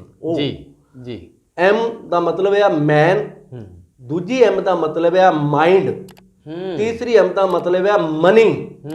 ਅਗਰ ਉਹ ਲੋਕ ਮੇਰੇ ਇਸ ਅੰਦੋਲਨ ਵਿੱਚ ਮੈਨੂੰ ਤਿਆਰ ਕਰਨੇ ਪੈਣਗੇ ਜਿਹੜੇ ਆਦਮੀ ਜਿਨ੍ਹਾਂ ਕੋਲ ਮਾइंड ਵੀ ਹੋਵੇ, ਦਿਮਾਗ ਵੀ ਹੋਵੇ ਔਰ ਉਹਨਾਂ ਕੋਲ ਪੈਸਾ ਵੀ ਹੋਵੇ, ਔਰ ਫਿਰ ਮੇਰਾ ਆਰਗੇਨਾਈਜੇਸ਼ਨ ਜਿਹੜੀ ਆ ਉਹ ਸਟੈਂਡ ਕੀਤਾ। ਇਹ ਦੋ ਚੀਜ਼ਾਂ ਨੂੰ ਲੈ ਕੇ ਉਹਨਾਂ ਲੋਕਾਂ ਨੂੰ ਨਾਲ ਲੈ ਕੇ ਮਾਨੇਵਾਲ ਸਾਹਿਬ, ਕਾਂਚੀ ਰਾਮ ਸਾਹਿਬ ਨੇ ਇਹ ਅੰਦੋਲਨ ਖੜਾ ਕੀਤਾ। ਔਰ ਜਦੋਂ ਇਸ ਅੰਦੋਲਨ ਨੂੰ ਲੋਕਾਂ ਦੀ ਕਚਹਿਰੀ ਵਿੱਚ ਸਾਈਕਲ 'ਤੇ ਜਾ ਕੇ ਸਾਨੂੰ ਵੀ ਉਹਨਾਂ ਦੇ ਉਸ ਅੰਦੋਲਨ ਵਿੱਚ ਸ਼ਾਮਲ ਹੋਣ ਦਾ ਮੌਕਾ ਮਿਲਿਆ।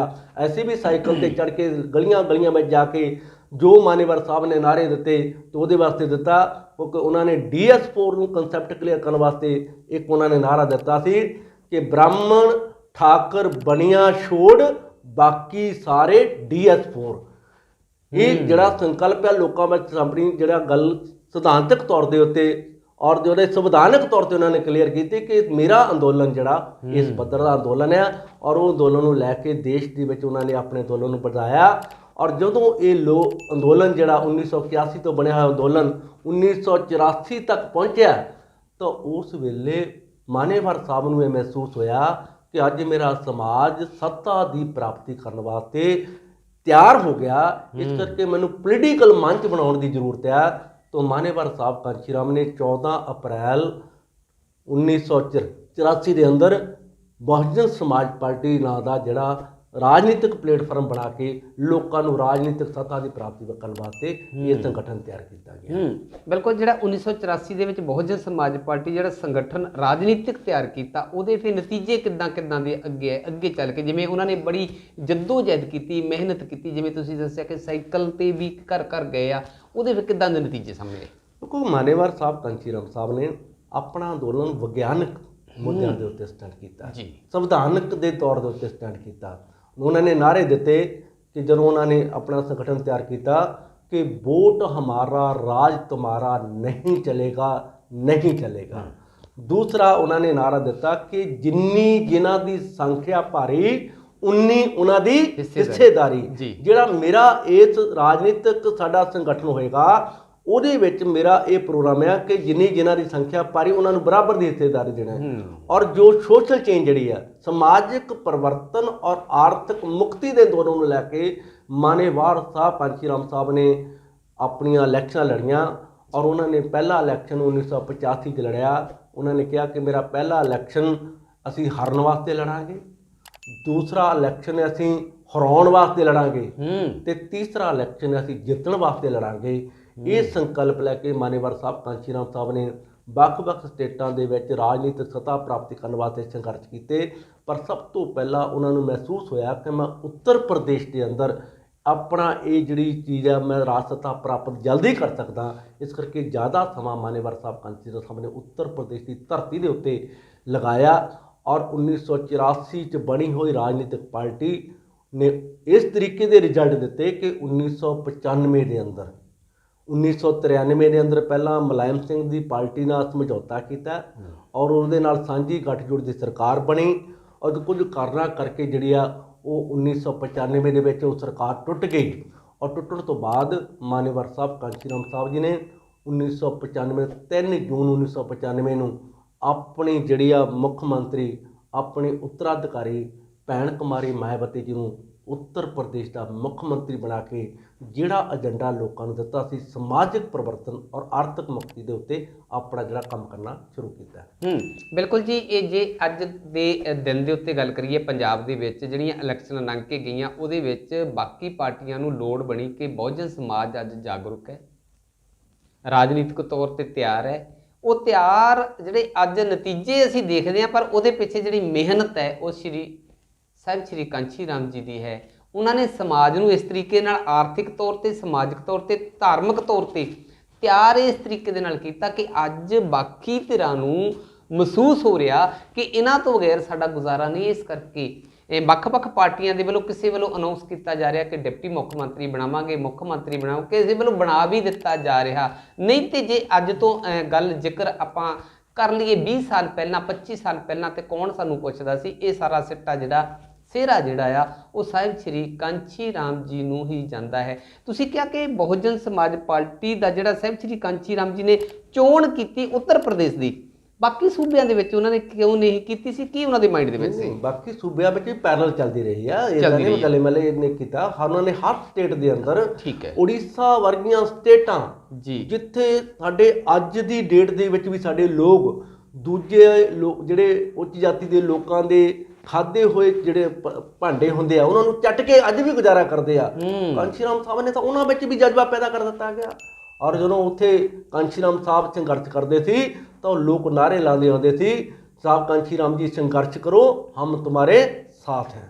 ਇੱਦਾਂ ਦੇ ਲੋਕਾਂ ਨੂੰ ਵੀ ਕਾਂਚੀ ਰਾਮ ਸਾਹਿਬ ਨੇ ਇਸ ਅੰਦੋਲਨ ਲਈ ਪ੍ਰਾਪਤ ਕੀਤਾ। ਕਾਂਚੀ ਰਾਮ ਸਾਹਿਬ ਨੇ ਦਾ ਜੋ ਕੀਤਾ ਉਹ ਅਸੀਂ ਦੇਣਾ ਨਹੀਂ ਦੇ ਸਕਦੇ। ਬਿਲਕੁਲ ਜੀ, ਜਿਹੜਾ ਅੰਦੋਲਨ ਸਾਹਿਬ ਸ਼੍ਰੀ ਕਾਂਚੀ ਰਾਮ ਜੀ ਦਾ, ਇਹ ਕਾਂਚੀ ਰਾਮ ਜੀ ਦਾ ਸ਼ੁਰੂ ਕੀਤਾ ਅੰਦੋਲਨ ਨਹੀਂ ਹੈ। ਇਸ ਤੋਂ ਪਹਿਲਾਂ ਬਾਬਾ ਸਾਹਿਬ ਭੀਮ ਰਾਓ ਡਾਕਟਰ ਅੰਬੇਡਕਰ ਜੀ ਤੋਂ ਪਹਿਲਾਂ ਬਹੁਤ ਸਾਰੇ ਰਹਿਬਰ, ਤੇ ਇਹ ਗੱਲ ਚੱਲਦੀ ਸਤਿਗੁਰੂ ਰਵਿਦਾਸ ਮਹਾਰਾਜ ਜੀ ਜਿਹੜੀ ਉਸ ਸ਼ਲੋਕ ਤੋਂ ਸ਼ੁਰੂ ਹੁੰਦੀ ਕਿ ਬਰਾਬਰਤਾ ਵਾਲਾ ਰਾਜ ਐਸਾ ਚਾਹੂੰ ਰਾਜ ਮੈਂ ਜਹਾਂ ਮਿਲੇ ਸਭਨ ਕੋ ਅਨ, ਛੋਟ ਬੜੇ ਸਭ ਸੰਭਤ ਸੇ ਰਵਿਦਾਸ ਰਹੇ ਪ੍ਰਸੰਨ। ਉਹ ਪ੍ਰਸੰਨ ਰਹਿਣ ਵਾਲੀ ਗੱਲ, ਬਰਾਬਰਤਾ ਵਾਲੇ ਰਾਜ ਵਾਲੀ ਗੱਲ ਜਿਹੜੀ ਹੈ ਵੀ ਹਰ ਇੱਕ ਨੂੰ ਬਰਾਬਰ ਦਾ ਮਾਣ ਸਨਮਾਨ ਅਧਿਕਾਰ ਦੀ ਗੱਲ ਜਿਹੜੀ ਹੈ, ਜਿਹਦੇ ਤੇ ਬਹੁਤ ਸਾਰੇ ਰਹਿਬਰਾਂ ਨੇ ਕੰਮ ਕੀਤਾ ਹੈ, ਮਿਸ਼ਨ ਜਿਹੜਾ ਉਹਨਾਂ ਨੇ ਚਲਾਇਆ, ਉਹਨਾਂ ਨੇ ਸਟਰਗਲ ਕੀਤੀ ਹੈ, ਉਹਨਾਂ ਨੇ ਸੰਘਰਸ਼ ਕੀਤਾ। ਤੇ ਬਾਬਾ ਸਾਹਿਬ ਭੀਮ ਰਾਓ ਡਾਕਟਰ ਅੰਬੇਡਕਰ ਜੀ ਨੇ ਆਪ ਕਿਵੇਂ ਦੇ ਹਾਲਾਤਾਂ ਦੇ ਵਿੱਚ ਗੁਜ਼ਰਦੇ ਹੋਏ, ਕਿਵੇਂ ਉਹਨਾਂ ਨੇ ਭੁੱਖੇ ਨਪਾਣੇ ਰਹਿੰਦੇ ਹੋਏ, ਕਿੰਨੀ ਮਿਹਨਤ ਮੁਸ਼ੱਕਤ ਕਰਦਿਆਂ ਹੋਇਆਂ ਉਹ ਜਿਹੜੇ ਸੰਵਿਧਾਨਕ ਹੱਕ ਦਿੱਤੇ ਸੀਗੇ, ਉਹ ਹੱਕਾਂ ਤੋਂ ਪਰਦਾ ਜਿਹੜੀ ਧੂੜ ਜੰਮ ਚੁੱਕੀ ਸੀ ਸਾਡੇ ਸਮਾਜ ਨੇ ਉਹਨੂੰ ਦੇਖਿਆ ਨਹੀਂ ਸੀ, ਅਣਗੌਲਿਆਂ ਕੀਤਾ ਸੀਗਾ। ਉਹਨਾਂ ਹੱਕਾਂ ਪ੍ਰਤੀ ਸਮਾਜ ਨੂੰ ਜਾਗਰੂਕ ਕਰਨ ਦੇ ਲਈ ਜਿਹੜਾ ਸਾਹਿਬ ਸ਼੍ਰੀ ਕਾਂਚੀ ਰਾਮ ਜੀ ਨੇ ਬੜੀ ਮਿਹਨਤ ਮੁਸ਼ੱਕਤ ਕੀਤੀ ਤੇ ਉਹਦੇ ਨਤੀਜੇ ਜਿਹੜੇ ਆ ਉਹ ਸਾਰਿਆਂ ਦੇ ਸਾਹਮਣੇ ਨੇ। ਸਮਾਜ ਅੱਜ ਜਾਗਿਆ ਹੈ, ਸਮਾਜ ਜਿਹੜਾ ਅੱਜ ਉੱਠਿਆ ਹੈ। ਇਹਦੇ ਨਤੀਜੇ ਕੀ ਕਹਿਣਾ ਚਾਹੋਗੇ? ਜਿਹੜਾ ਪੰਜਾਬ ਦੇ ਵਿੱਚ ਹੈ ਉਹ ਸਿੱਟੇ ਇਹ ਠੀਕ, ਦੁਸ਼ਮਣ ਨੂੰ ਪਤਾ ਕਿ ਬਹੁਜਨ ਸਮਾਜ ਜਿਹੜਾ ਹੈ ਉਹ ਜਾਗਿਆ ਹੈ, ਪੜ੍ਹਿਆ ਲਿਖਿਆ ਹੈ, ਗਿਆਨਵਾਨ ਹੈ, ਆਰਥਿਕ ਤੌਰ ਤੇ ਮਜ਼ਬੂਤ ਹੈ, ਧਾਰਮਿਕ ਤੌਰ ਤੇ ਮਜ਼ਬੂਤ ਹੈ, ਰਾਜਨੀਤਿਕ ਤੌਰ ਤੇ ਵੀ ਮਜ਼ਬੂਤ ਹੈ, ਦੁਸ਼ਮਣ ਨੂੰ ਪਤਾ। ਤੇ ਬਹੁਜਨ ਸਮਾਜ ਜਿਹੜਾ ਆ ਉਹ ਅੱਜ ਵੀ ਕਿਉਂ ਆਪਣੇ ਆਪ ਨੂੰ ਇਦਾਂ ਦਾ ਮਹਿਸੂਸ ਕਰਦਾ ਵੀ ਫੋੜੀ ਦੇ ਆਸਰੇ ਤੁਰਾਂ ਲਗੜਾ ਕੇ ਤੁਰਾਂ ਲਕਵਾ ਹੋਇਆ ਮਹਿਸੂਸ ਕਰਦਾ? ਉਹ ਦੂਜਿਆਂ ਨੂੰ ਜਿਤਾ ਕੇ ਹੀ ਸੋਚਦਾ ਵੀ ਸਾਡਾ ਰਾਜ ਆ ਗਿਆ। ਇਹ ਕਿਉਂ ਨਹੀਂ ਇਦਾਂ ਦਾ ਲੱਗਦਾ ਕਿ ਜਿਹੜਾ ਬਹੁਜਨ ਸਮਾਜ ਹੈ ਉਹ ਆਪ ਬਰਾਬਰ ਦੀ ਹਿੱਸੇਦਾਰੀ ਤਾਂ ਇੱਕ ਪਾਸੇ ਸਾਰਾ ਰਾਜ ਹੀ ਇਹਨਾਂ ਦਾ ਹੋਣਾ ਚਾਹੀਦਾ ਸੀ, ਉਹ ਕਿਤੇ ਨਾ ਕਿਤੇ ਸਮਝਣ ਦੇ ਵਿੱਚ ਪਿੱਛੇ ਰਹਿ ਗਿਆ ਮਹਿਸੂਸ ਹੋ ਰਿਹਾ? ਜੇ ਉਹ ਸਮਝਿਆ ਹੁੰਦਾ ਤਾਂ ਸ਼ਾਇਦ ਅੱਜ ਨਤੀਜੇ ਹੋਰ ਤਰੀਕੇ ਦੇ, ਜਾਂ ਜਿਹੜੀ ਲੋਕਾਂ ਦੀ ਸੋਚ ਜਿਹੜੀ ਹੋਰ ਤਰੀਕੇ ਦੀ ਹੁੰਦੀ। ਉਹ ਕਿੱਥੇ ਕੁ ਕਮੀ ਰਹੀ ਲੱਗਦੀ ਤੁਹਾਨੂੰ? ਦੇਖੋ, ਇਹਦੇ ਵਿੱਚ ਕੋਈ ਬਿਲਕੁਲ ਸਹੀ ਗੱਲ ਹੈ ਗੁੜਾ ਜੀ ਜੋ ਤੁਸੀਂ ਗੱਲ ਕਹੀ ਹੈ, ਕਿਉਂਕਿ ਮਾਨੇਵਾਲ ਸਾਹਿਬ ਕਾਂਚੀ ਰਾਮ ਸਾਹਿਬ ਆਪਣੇ ਜਿੰਦੇ ਜੀ ਪੰਜਾਬ ਦੇ ਵਿੱਚ 2002 ਦੇ ਅੰਦਰ ਪੰਜਾਬ ਦੇ ਲੋਕਾਂ ਦੀ ਸਰਕਾਰ ਬਣਾਉਣ ਵਾਸਤੇ ਉਹਨਾਂ ਨੇ 13 ਮਹੀਨੇ ਦਿਨ ਰਾਤ ਇੱਕ ਕੀਤਾ ਔਰ ਕਾਂਚੀ ਰਾਮ ਸਾਹਿਬ ਦੀ ਮਿਹਨਤ ਵਿੱਚ ਕੋਈ ਕਮੀ ਨਹੀਂ ਰਹੀ ਔਰ ਪੰਜਾਬ ਦੇ ਲੋਕਾਂ ਦੀ ਸਮਝਣ ਦੇ ਵਿੱਚ ਕਮੀ ਰਹੀ ਹੈ।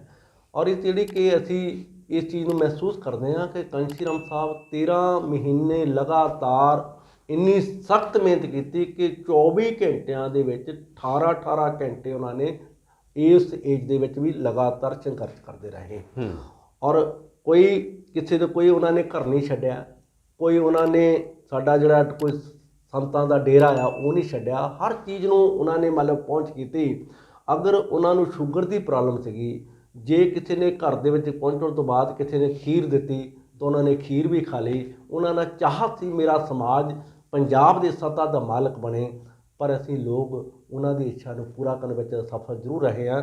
ਪਰ ਅੱਜ ਉਹਨਾਂ ਦੇ ਉੱਤਰਾਧਿਕਾਰੀ ਬਹੁਜਨ ਸਮਾਜ ਪਾਰਟੀ ਦੇ ਰਾਸ਼ਟਰੀ ਪ੍ਰਧਾਨ ਭੈਣ ਕੁਮਾਰੀ ਮਾਇਆਵਤੀ ਜੀ, ਉਹਨਾਂ ਦੀ ਇਸ ਇੱਛਾ ਨੂੰ ਪੂਰਾ ਕਰਨ ਵਾਸਤੇ ਪੰਜਾਬ ਦੇ ਅੰਦਰ ਜਿਹੜਾ 2022 ਦਾ ਇਲੈਕਸ਼ਨ ਹੋਇਆ ਉਹਦੇ ਵਿੱਚ ਜਿਹੜਾ ਉਹ ਸੁਪਨਾ ਪੂਰਾ ਕਰਨ ਦੀ ਕੋਸ਼ਿਸ਼ ਕੀਤੀ ਹੈ। ਸਾਨੂੰ ਪੂਰਨ ਆਸ ਹੈ ਕਿ ਉਹ ਜਿਹੜੀ ਕੋਸ਼ਿਸ਼ ਹੈ ਉਹ ਰੰਗ ਲੈ ਕੇ ਆਏਗੀ ਔਰ ਜਦੋਂ ਨਤੀਜੇ ਆਉਣਗੇ ਤਾਂ ਸਾਹਿਬ ਕਾਂਸ਼ੀ ਰਾਮ ਸਾਹਿਬ ਦੇ ਉਸ ਗੱਲ ਨੂੰ ਪੂਰਾ ਕਰਨ ਦੇ ਵਿੱਚ ਅਸੀਂ ਸ਼ਾਇਦ ਸਫਲ ਹੋਵਾਂਗੇ। ਇੱਦਾਂ ਦੇ ਜੋ ਨਤੀਜੇ ਆ, ਜੋ ਲੋਕਾਂ ਦਾ ਰੁਝਾਨ ਆ ਉਹ ਮਿਲ ਰਿਹਾ, 10 ਤਰੀਕ ਨੂੰ ਆਪਾਂ ਸਾਰੀ ਜਿਹੜੀ ਗੱਲ ਆ ਉਹ ਕਲੀਅਰ ਹੋਏਗੀ। ਅਗਰ ਉਹ ਗੱਲ ਅਸੀਂ ਸਫਲ ਹੋਵਾਂਗੇ ਤਾਂ ਉੱਤਰ ਪ੍ਰਦੇਸ਼ ਦੀ ਤਰ੍ਹਾਂ ਔਰ ਪੰਜਾਬ ਦੇ ਗਰੀਬ ਲੋਕਾਂ ਦਾ ਵੀ ਉਸੇ ਤਰੀਕੇ ਨਾਲ ਕਲਿਆਣ ਕੀਤਾ ਜਾਏਗਾ, ਜਿਵੇਂ ਯੂਪੀ ਦੇ ਵਿੱਚ ਭੈਣ ਜੀ ਨੇ 5-4 ਵਾਰ ਮੁੱਖ ਮੰਤਰੀ ਬਣ ਕੇ ਉੱਥੇ ਦੇ ਲੋਕਾਂ ਦਾ ਜਿਹੜਾ ਕ੍ਰਾਂਤੀਕਾਰੀ ਜਿਹੜਾ ਉਹ ਕਲਿਆਣ ਕੀਤਾ, ਉਹ ਜਿਹੜਾ ਕੰਮ ਹੈ ਅਸੀਂ ਇੱਥੇ ਦੁਹਰਾਵਾਂਗੇ। ਬਿਲਕੁਲ ਜੀ, ਬਹੁਤ ਚੰਗੀ ਗੱਲ ਹੈ ਕਿ ਤੁਹਾਡੀਆਂ ਜਿਹੜੀਆਂ ਇੱਛਾਵਾਂ ਉਹ ਪੂਰੀਆਂ ਹੋਣ, ਸਾਡੀਆਂ ਸ਼ੁਭ ਕਾਮਨਾਵਾਂ ਤੁਹਾਡੇ ਨਾਲ ਨੇ। ਪਰ ਨਾਲ ਇੱਕ ਗੱਲ ਜ਼ਰੂਰ ਜੁੜਦੀ ਹੈ ਕਿ ਜਿਹੜਾ ਸੁਪਨਾ ਸਾਡੇ ਗੁਰੂ ਸਾਹਿਬ ਨੇ ਲਿਆ ਸੀ, ਜਿਹੜਾ ਸਾਨੂੰ ਸੰਵਿਧਾਨ ਦੇ ਵਿੱਚ ਇਨ ਬਿਨ ਲਾਗੂ ਕਰਕੇ ਕਾਨੂੰਨ ਦੇ ਰੂਪ ਦੇ ਵਿੱਚ ਬਾਬਾ ਸਾਹਿਬ ਨੇ ਦਿੱਤਾ, ਬਰਾਬਰਤਾ ਵਾਲਾ ਰਾਜ, ਬਰਾਬਰਤਾ ਵੋਟ, ਹਰ ਇੱਕ ਬੰਦਾ ਜਿਹੜਾ ਉਹ ਇਲੈਕਸ਼ਨ ਲੜ ਸਕਦਾ, ਹਰ ਇੱਕ ਬੰਦਾ ਜਿਹੜਾ ਉਹ ਵਿਧਾਨ ਸਭਾ ਦੇ ਵਿੱਚ ਜਾ ਸਕਦਾ, ਲੋਕ ਸਭਾ ਦੇ ਵਿੱਚ ਜਾ ਸਕਦਾ, ਜਿਹਦੇ ਤੇ ਮਿਹਨਤ ਸਾਹਿਬ ਸ਼੍ਰੀ ਕਾਂਸ਼ੀ ਰਾਮ ਜੀ ਨੇ ਕੀਤੀ, ਜਿਨ੍ਹਾਂ ਨੇ ਇੱਕ ਮਜ਼ਦੂਰ ਦੇ ਹੱਥ ਦੇ ਵਿੱਚ ਵੀ ਝੰਡਾ ਫੜਾਤਾ ਔਰ ਟਿਕਟ ਦੇ ਦਿੱਤੀ ਰਿਕਸ਼ੇ ਵਾਲਾ ਜਿਹੜਾ ਆ ਵੀ ਤੂੰ ਵੀ ਭਾਈ ਇਲੈਕਸ਼ਨ ਲੜ ਸਕਦਾ। ਤੇ ਜੇ ਅੱਜ ਦੀ ਗੱਲ ਕਰੀਏ, 2022 ਦੀ ਗੱਲ ਕਰੀਏ, ਤੁਹਾਡਾ ਕਸੂਰ ਵੀ ਨਹੀਂ ਹੋ ਸਕਦਾ, ਬਹੁਤ ਸਾਰੇ ਲੀਡਰ ਸਾਹਿਬਾਨਾਂ 'ਚ ਮਿਹਨਤੀ ਲੀਡਰਾਂ ਦਾ ਨਹੀਂ ਵੀ ਹੋ ਸਕਦਾ, ਪਰ ਉਹ ਗੱਲ ਸਮਾਜ ਨੂੰ ਜਾਂ ਮੀਡੀਆ ਨੂੰ ਕਿਤੇ ਨਾ ਕਿਤੇ ਰੜਕਦੀ ਉਹ ਇਹ ਹੈ ਕਿ ਜਿਹੜੀ ਬਰਾਬਰਤਾ ਵਾਲੀ ਗੱਲ ਸੀ ਉਹ ਕਿਤੇ ਨਾ ਕਿਤੇ ਆਮ ਵਰਗ ਤੋਂ ਖੁੱਸਦੀ ਜਾ ਰਹੀ, ਕਿਉਂਕਿ ਸਤਿਗੁਰੂ ਰਵਿਦਾਸ ਮਹਾਰਾਜ ਜੀ ਵੀ ਚਾਹੁੰਦੇ ਸੀ ਆਮ ਲੋਕਾਂ ਦਾ ਰਾਜ ਹੋਵੇ, ਬਰਾਬਰਤਾ ਮਾਣ ਸਨਮਾਨ ਹੋਵੇ। ਤੇ ਬਾਬਾ ਸਾਹਿਬ ਭੀਮ ਰਾਓ ਡਾਕਟਰ ਅੰਬੇਡਕਰ ਜੀ ਦੀ ਗੱਲ ਤੁਹਾਡੇ ਵੱਲੋਂ ਲੋਕਾਂ ਤੱਕ ਦੱਸੀ ਗਈ ਕਿ ਉਹਨਾਂ ਨੇ ਕਿਹਾ ਸੀ ਕਿ ਝੁੱਗੀਆਂ ਦੀਆਂ ਦੀਵਾਰਾਂ ਤੇ ਲਿਖ ਲਓ ਕਿ ਦੇਸ਼ ਦੇ ਹੁਕਮਰਾਨ ਬਣਨਾ। ਇਸ ਤਰੀਕੇ ਦੇ ਜਿਵੇਂ ਅੱਜ ਜਿਹੜੀ ਆ ਉਹ ਇਲੈਕਸ਼ਨ ਕਰੋੜਾਂ ਤੱਕ ਚਲੇ ਗਈ, ਆਮ ਆਦਮੀ, ਆਮ ਲੋਕਾਂ ਦੀ, ਆਮ ਝੁੱਗੀਆਂ ਵਾਲਿਆਂ ਦੀ, ਆਮ ਦਿਹਾੜੀਦਾਰ, ਮਜ਼ਦੂਰ, ਮਿਸਤਰੀ ਜਾਂ ਰਿਕਸ਼ੇ ਵਾਲੇ ਦੀ ਪਹੁੰਚ ਤੋਂ ਪਰੇ ਚਲੇ ਗਈ ਆ। ਕਿਤੇ ਨਾ ਕਿਤੇ ਉਹਦਾ ਕਿਵੇਂ ਉਹ ਜਿਹੜਾ ਗੈਪ ਜਿਹੜਾ ਪੂਰਾ ਕੀਤਾ ਜਾਊਗਾ, ਜਿਹੜਾ ਅੱਜ ਕਰੋੜਾਂ ਵਾਲੇ ਲੋਕ ਜਿਹੜੇ ਉਹੀ ਇਲੈਕਸ਼ਨ ਲੜ ਸਕਦੇ, ਆਮ ਵਰਗ ਜਿਹੜਾ ਮਤਲਬ ਇੱਦਾਂ ਸਿਸਟਮ ਇੱਦਾਂ ਦਾ ਪੈਦਾ ਹੋ ਗਿਆ, ਕਿਹਨੇ ਕੀਤਾ ਉਹ ਆਪਾਂ ਸਾਰੇ ਚੰਗੀ ਤਰ੍ਹਾਂ ਜਾਣਦੇ ਹਾਂ। ਇਹਦਾ ਕੀ ਮਿਸ਼ਨ ਕਿਵੇਂ ਪੂਰਾ ਹੋਏਗਾ ਸਾਹਿਬ ਸ਼੍ਰੀ ਕਾਂਸ਼ੀ ਰਾਮ ਜੀ ਦਾ? ਨਹੀਂ, ਦੇਖੋ ਗੱਲ ਹੈ ਵੀ ਸਾਹਿਬ ਕਾਂਸ਼ੀ ਰਾਮ ਸਾਹਿਬ ਦਾ ਜੋ ਅੰਦੋਲਨ ਹੈ ਉਹ ਇਸ ਭਾਰਤ ਦੇ ਮੂਲ ਨਿਵਾਸੀ ਲੋਕਾਂ ਦੀ ਰਾਜ ਸੱਤਾ 'ਤੇ ਕਾਬਜ਼ ਕਰਨਾ ਹੈ ਜੀ। ਉਹਨਾਂ ਦਾ ਇਕੱਲਾ ਸ਼ਡਿਊਲ ਕਾਸਟਾਂ ਦੀ ਰਾਜ ਸੱਤਾ 'ਤੇ ਕਾਬਜ਼ ਕਰਨਾ ਨਹੀਂ ਹੈ। ਉਹਨਾਂ ਦਾ ਦੇਸ਼ ਦੀਆਂ ਜਿੰਨੀਆਂ ਵੀ ਬਹੁਜਨ ਸਮਾਜਿਕ ਜਾਤੀਆਂ ਪੈਦਾ ਹੋਈਆਂ, ਉਹਨਾਂ ਨੂੰ ਕਿਹਾ ਸੀ ਕਿ ਜਿੰਨੀ ਜਿਨ੍ਹਾਂ ਦੀ ਸੰਖਿਆ ਭਾਰੀ, ਉਨੀ ਉਹਨਾਂ ਦੀ ਹਿੱਸੇਦਾਰੀ ਦੇ ਆਧਾਰ ਦੇ ਉੱਤੇ ਇਹ ਜਿਹੜੇ ਫੈਸਲੇ ਲਏ ਗਏ ਆ। ਕਿਉਂਕਿ ਜਦੋਂ ਸਰਕਾਰਾਂ ਬਣਦੀਆਂ, ਠੀਕ ਹੈ, ਕੋਈ ਜਦੋਂ ਅਸੀਂ ਰਾਜਨੀਤਿਕ ਤੌਰ 'ਤੇ ਸੋਚਦੇ ਹਾਂ, ਕਈ ਵਾਰੀ ਸਾਨੂੰ ਚਾਹੁੰਦੇ ਹੋਏ ਵੀ ਉਹ ਸਾਡੀ ਚੀਜ਼ ਪੂਰੀ ਨਹੀਂ ਹੁੰਦੀ, ਪਰ ਜਦੋਂ ਸਰਕਾਰਾਂ ਬਣਦੀਆਂ ਨੇ ਤਾਂ ਜੋ ਸਮਾਜ ਦੇ ਵਿੱਚ ਬਦਲਾਅ ਕਰਨਾ ਸਰਕਾਰ ਤੋਂ ਬਿਨਾਂ ਨਹੀਂ ਹੋ ਸਕਦਾ। MLA ਬਣਨੇ ਵੀ ਜ਼ਰੂਰੀ ਆ। ਇਸ ਕਰਕੇ ਜੋ ਵੀ ਪਾਰਟੀਆਂ ਫੈਸਲਾ ਕਰਦੀਆਂ ਔਰ ਵਰਕਰ ਜਿਹੜਾ ਜ਼ਿੰਦਗੀ ਲਾਉਂਦਾ, ਉਹ ਇਸ ਕਰਕੇ ਲਾਉਂਦਾ ਕਿ ਸਮਾਜਿਕ ਪਰਿਵਰਤਨ, ਆਰਥਿਕ ਮੁਕਤੀ ਦਾ ਅੰਦੋਲਨ ਹੈ। ਕਾਂਸ਼ੀ ਰਾਮ ਦਾ ਸਿਪਾਹੀ, ਉਹਨੂੰ ਟਿਕਟ ਮਿਲੇ ਨਾ ਮਿਲੇ ਕੋਈ ਜ਼ਿਆਦਾ ਚਿੰਤਾ ਨਹੀਂ ਕਰਦਾ। ਜ਼ਿੰਦਗੀ ਦੇ ਅੰਦਰ ਅਸੀਂ ਵੀ ਲਾਈਫ ਲਾਈ, 38 ਸਾਲ ਦਾ ਸਮਾਂ ਮੈਂ ਮਾਨੇਵਾਲ ਸਾਹਿਬ ਕਾਂਸ਼ੀ ਰਾਮ ਅੰਦੋਲਨ ਵਿੱਚ ਲਾਉਣ ਦਾ ਮੈਨੂੰ ਸੁਭਾਗ ਪ੍ਰਾਪਤ ਹੋਇਆ ਔਰ ਆਖਰੀ ਸਾਲ ਤੱਕ ਲਾਵਾਂਗੇ।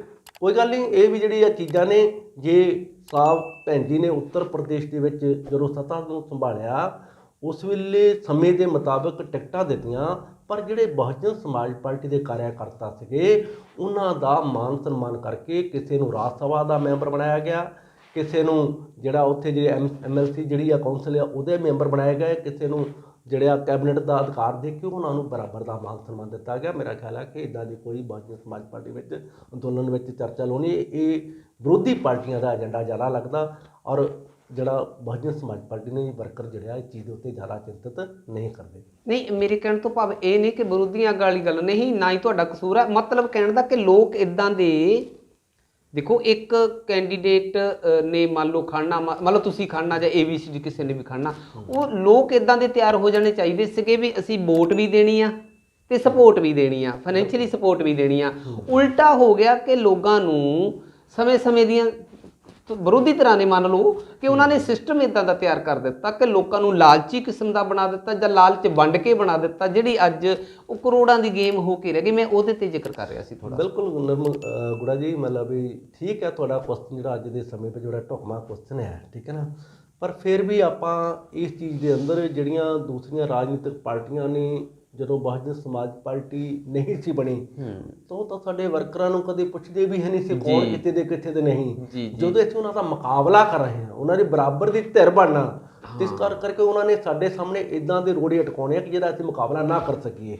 ਇਹ ਚੀਜ਼ ਪੀੜਾ ਪੈਦਾ ਹੋਈ ਹੈ, ਇਹਦਾ ਮੁਕਾਬਲਾ ਕਰ ਰਹੇ ਹਾਂ ਔਰ ਸਮਾਂ ਆਉਣ ਦੇ ਉੱਤੇ ਇਹ ਗੱਲ ਵੀ ਦੂਰ ਹੋ ਜਾਏਗੀ। ਕੋਈ ਇਦਾਂ ਦੀ ਗੱਲ ਨਹੀਂ। ਅਸੀਂ ਸਮਝਦੇ ਹਾਂ ਕਿ ਸਾਡੇ ਨੇਤਾ ਔਰ ਸਾਡੇ ਵਰਕਰ ਜਿਹੜੇ ਨੇ, ਸਾਡੇ ਆਗੂ ਸਾਹਿਬਾਨ ਉਸ ਸਿਸਟਮ ਨੂੰ ਸਮਝਦੇ ਹੋਏ ਲੜਾਈ ਦੇ ਵਿੱਚ ਜਾਰੀ ਰੱਖਣਗੇ ਔਰ ਇਹ ਬਦਲਾਓ ਕਰਕੇ ਸਾਹ ਲਵਾਂਗੇ ਔਰ ਗਰੀਬ ਲੋਕਾਂ ਦੇ ਛਾਚਕ ਬਣਨ ਵਿੱਚ ਅਸੀਂ ਰੋਲ ਅਦਾ ਕਰਨ ਵਿੱਚ ਸੰਘਰਸ਼ੀ ਰਹੇ ਹਾਂ ਔਰ ਕਰ ਰਹੇ ਹਾਂ।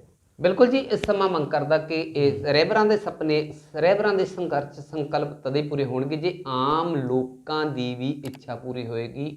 ਵੈਸੇ ਲੋਕ ਉਹ ਵੀ ਆਮ ਹੀ ਨੇ, ਪਰ ਉਹ ਗੱਲ ਜਿਹੜੀ ਬਾਬਾ ਸਾਹਿਬ ਭੀਮ ਰਾਓ ਡਾਕਟਰ ਅੰਬੇਡਕਰ ਜੀ ਕਿਆ ਕਰਦੇ ਸੀ ਵੀ ਹੁਣ ਰਾਜੇ ਦੇ ਪੇਟ 'ਚੋਂ ਰਾਜਾ, ਜਿਹੜਾ ਰਾਣੀ ਦੇ ਪੇਟ 'ਚੋਂ ਰਾਜਾ ਨਹੀਂ, ਇੱਕ ਜਿਹੜੀ ਵੋਟਾਂ ਵਾਲਾ ਜਿਹੜਾ ਬੈਲਟ ਪੇਪਰ, ਜਿਹੜਾ ਪੇਟੀ, ਉਹਦੇ ਵਿੱਚੋਂ ਰਾਜਾ ਪੈਦਾ ਹੋਏਗਾ। ਪਰ ਹਾਲਾਤ ਇਦਾਂ ਦੇ ਬਣਦੇ ਜਾ ਰਹੇ ਨੇ। ਕਸੂਰਵਾਰ ਕੌਣ ਹੈ ਉਹ ਸਾਰੇ ਦੁਨੀਆ ਚੰਗੀ ਤਰ੍ਹਾਂ ਜਾਣਦੀ ਹੈ, ਪਰ ਸਿਸਟਮ ਇਦਾਂ ਦਾ ਬਣਦਾ ਜਾ ਰਿਹਾ ਹੌਲੀ ਹੌਲੀ ਕਰਕੇ ਕਿ ਉਹ ਮੁੜ ਵੋਟ ਦੀ ਵੈਲਿਊ ਜਿਹੜੀ ਉਹ ਘਟਦੀ ਜਾ ਰਹੀ ਹੈ ਤੇ ਹੁਣ ਫਿਰ ਉਹ ਪੈਸੇ ਦੀ ਵੈਲਿਊ ਵੱਧਦੀ ਜਾ ਰਹੀ ਹੈ। ਇਹ ਨਹੀਂ ਹੋਣਾ ਚਾਹੀਦਾ। ਲੋਕਤੰਤਰ ਦਾ ਅਸਲ ਸਿਸਟਮ ਕਿ ਆਮ ਲੋਕਾਂ ਦੀ ਪਹੁੰਚ ਤੱਕ ਹੋਣੀ ਚਾਹੀਦੀ ਹੈ। ਹਰ ਜਿਹੜਾ ਵੋਟਰ ਹੈ, ਕੋਈ ਵੀ ਖੜਨ ਦੀ ਇੱਛਾ ਰੱਖਦਾ ਹੋ ਸਕਦਾ, ਕੋਈ ਵੀ ਖੜ ਸਕਦਾ ਹੋਵੇ, ਹਰ ਇੱਕ ਦੀ ਇੱਛਾ ਪੂਰੀ ਹੋਣੀ ਚਾਹੀਦੀ ਸੀ। ਪਰ ਸਾਹਿਬ ਸ਼੍ਰੀ ਕਾਂਚੀ ਰਾਮ ਜੀ ਦਾ ਜੋ ਸੰਕਲਪ ਹੈ, ਅਸੀਂ ਆਸ ਕਰਦੇ ਹਾਂ ਕਿ ਉਹ ਸੁਪਨਾ ਜਿਹੜਾ ਪੂਰਾ ਹੋਏਗਾ। ਆਖਰ ਤੇ ਕੀ ਕਹਿਣਾ ਚਾਹੋਗੇ ਤੁਸੀਂ? ਜਿਵੇਂ 15 ਮਾਰਚ ਨੂੰ ਸਾਹਿਬ ਸ਼੍ਰੀ ਕਾਂਚੀ ਰਾਮ ਜੀ ਦਾ ਜਨਮ ਦਿਨ ਹੈ, ਬਿਲਕੁਲ ਦੁਨੀਆ ਭਰ ਦੇ ਵਿੱਚ ਮਨਾਇਆ ਜਾਣਾ, ਜਿਹੜੇ ਬਾਬਾ ਸਾਹਿਬ ਭੀਮ ਰਾਓ ਡਾਕਟਰ ਅੰਬੇਡਕਰ ਜੀ ਦਾ ਮਾਣ ਸਤਿਕਾਰ, ਇੱਜ਼ਤ ਤੇ ਜਨਮ ਦਿਨ ਮਨਾਉਂਦੇ ਨੇ, ਇੱਦਾਂ ਹੀ ਬਹੁਜਨ ਸਮਾਜ ਜਿਹੜਾ ਆ ਉਹ ਸਾਹਿਬ ਸ਼੍ਰੀ ਕਾਂਚੀ ਰਾਮ ਜੀ ਦਾ ਵੀ ਜਨਮ ਦਿਨ ਮਨਾਉਂਦਾ ਹੈ ਔਰ ਉਹਨਾਂ ਦੇ ਸੰਕਲਪ ਨੂੰ ਪੂਰਾ ਕਰਨ ਦੇ ਕਸਮਾਂ ਵੀ ਖਾਂਦਾ ਹੈ।